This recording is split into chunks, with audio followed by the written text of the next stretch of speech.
হুকুম করে কথা দিয়ে দিলি তুই বিয়ে দিবি, এখন তুই 2.5-3 লাখ টাকা কোত্থেকে পাবি? জানি লাইরে বাবা ভুবনেশ্বরী জানেন কোথা থেকে 3 লাখ টাকা জোগাড় তো করবো। আরে ঠাকুর কখন কি করবে না করবে সেই ভরসা তুই কাউকে কথা দিয়ে দিবি? তুই বা রাজি হলি কেন? দেখ রান, টগরের এখন যে অবস্থা, সেখানে ওকে বিয়া না দিলে না ও সত্যি সত্যি কোনো অঘটন ঘটাই ফেলবে রে। ও পাগলা হাতির মতো খেপে গেছে। এখন যে করে হোক ওর বিয়ার লিগে টাকাটা আমাকে জোগাড় করতেই হবে, তাছাড়া সত্যি আর কোনো উপায় নাই রায়ন। আরে কিন্তু এটাই তো আরো পেয়ে বসবে, এরপর যদি আরো কিছু ডিমান্ড করে ছেলেটা তখন? 3 জনের ফোন একসঙ্গে এসেছে, আজব তো। Unknown number. হ্যালো হ্যালো পারুল, আমি মৃত্যুঞ্জয় স্যার বলছি। ও হ্যাঁ স্যার বলুন। আমি ওই ইউনিভার্সিটি রেজিস্ট্রার থেকে তোমার ফোন নাম্বারটা পেয়ে কল করছি। তুমি আজকে ইউনিভার্সিটি এলে না কেন? আসলে স্যার একটা বড় বিপদের কথা শুনে না ওই গ্রামের বাড়িতে ছুটেই ছিলাম। মানে বাড়ির সবাই ঠিকঠাক আছে তো? না না স্যার, তেমন কিছু নয়, এখন মিটে গেছে। আচ্ছা বেশ, বলছি যে কাল কিন্তু তোমরা কেউ অ্যাবসেন্ট হও না। কালকে বাইরে থেকে একটা কোম্পানি আসছে, ওরা ব্রাইট মাইন্ডস ইউনিভার্সিটির MBA ডিপার্টমেন্টের সাথে কিছু জরুরি কথা বলতে চায়। হ্যাঁ হ্যাঁ ম্যাডাম অবশ্যই যাবো কালকে। স্যার এটা কি বিষয়ে বা কোনো ইভেন্ট আছে কি জানা যাবে? স্যার এটাও কি ওই ক্যাম্পাসিং এর মতো কোনো সুযোগ নাকি ওই অ্যাসাইনমেন্ট স্যার?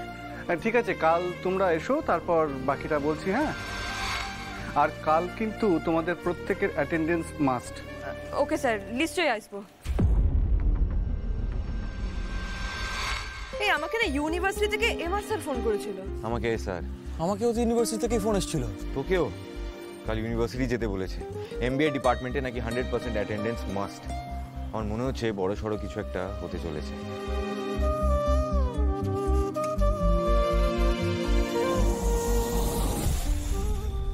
কই দেখি দেখি, এই যে এনো দাও দাও দাও, গরম গরম লুচি ভেজে এনেছি। গোপাল তো টানছে, দাও। হ্যাঁ হ্যাঁ ও জামাই, পারুল এটা আন না, মোরটা আন না। এই লুচি এনেছি বাবা, একটু খাও। হ্যাঁ মা, আমাদের না খেয়ে বেড়াই পড়তে হবে, আজ রাতের মধ্যে আমাদের ওখানে ফিরতে হবে। ও মা, সে কি রে? এ পারুল তুই এই এলি মা, তোর সাথে বসে একটু কথাও তো বলতে পারলাম না। কি করবো বলো, ইউনিভার্সিটি থেকে ডেকেছে, আমাদেরকে যেতেই হবে। বাবা তুমি ওই ব্যাটার বাড়িতে কথা বলে টগরের বিয়ার লিগে দিনক্ষণ একেবারে ফাইনাল করে নাও, আর আমি দেখছি ওই টাকার ব্যবস্থাটা কি করে করা যায়।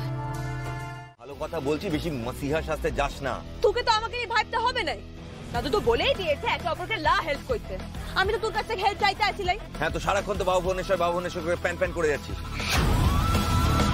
তো কি মনে বাবু ভুবনেশ্বর মাথার পাশে কি টাকা ঠুলি রেখে যাবে? এই তিরপিন্ডে, বাবা ভুবনেশ্বর কিনি না একটাও বাজে কথা বলবি নাই। আমার বোনের বিলি তুই এত উতলা হইছিস কেন রে? তোর কি এসে যায় এতে? আমার বোনের বিয়ার লিগে টাকা আমি নিজে একা জোগাড় করতে, তোর হেল্পের দরকার নাই। তুই এত না করলে আসছিস কেন রে বারবার? হ্যাঁ রে জন্তু, হ্যাঁ তোকে তো ক্রেডিট একা নিতেই হবে, কথা দিয়ে ফেলেছিস। আমি সাজেশন দিলে সেটা মরে গেলেও নিবি না। ঠিকই আছে, যা পারিস করবি। হ্যাঁ রে তিরপিন্ডে, তুই সাজেশন নিলে না আমার বিপদ বাড়বে বই কমবে নাই। মুখেই যত ফুটানি তোর। আরে ইয়ার তোরা নিজেদের মধ্যে কেন ঝামেলা করছিস? আচ্ছা দাঁড়া, আমি দেখছি যদি কোনো লোনের ব্যবস্থা করা যায়। না না না বলার, তুই ওকে একটা পয়সাও দিবি না। বোন লাফাচ্ছে বিয়ে করার জন্য, আর দিদি আগে কিছু না ভেবে কথা দিয়ে চলেছে যে আমি বিয়ে দেবো, আর আমরা হেল্প করলে কিছু বললে সেটা শুনবেও না, উল্টে কথা শোনাচ্ছে। যা পারে করুক গে, ওর যে দই হ্যান্ডেল করুক। হ্যাঁ হ্যাঁ হ্যাঁ, আমার যেহেতু আমি ঠিক দেখে নিব। তুই এতক্ষণ ধরে মাথা খাইছিস কেন? এত এড়ে কেন রে তুই? আমি এড়ে তুই কি কম যাস নাকি? হ্যাঁ আমাকে এড়ে বলছিস? পাকা দিদি ডেপো বোন, না না ঠিকই আছে, ওর বোন এরকমই হবে। বিয়ে বিয়ে বিয়ে দুটোই বিয়ে পাগলি ভূত। এই এক মিনিট কি বলতে চাইছিস কি রে? আমি কবে বিয়ার লিগে পাগল হলাম? তুই আমার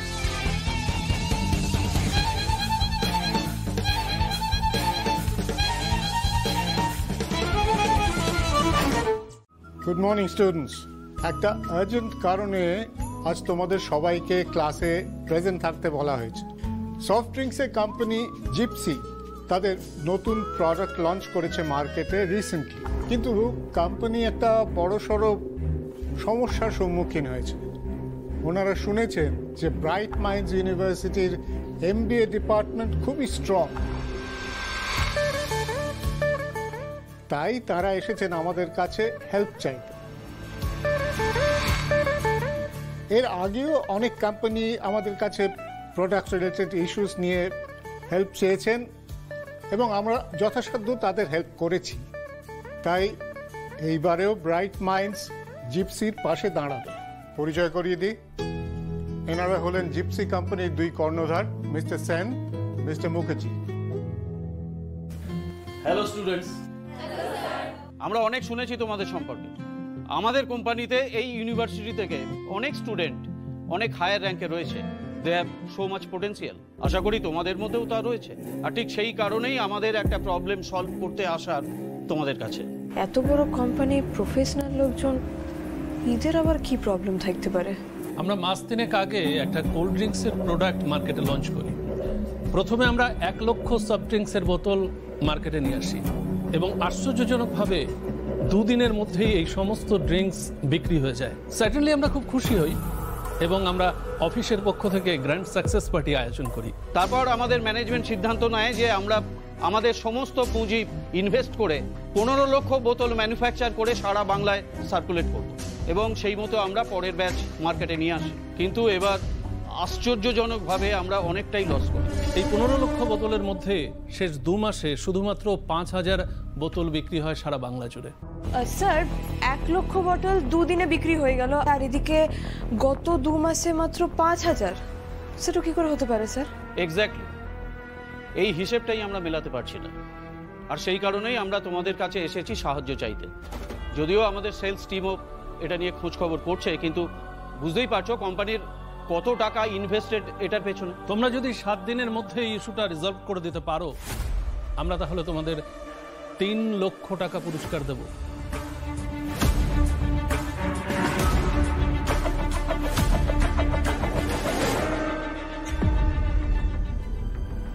$3 লক্ষ টাকা?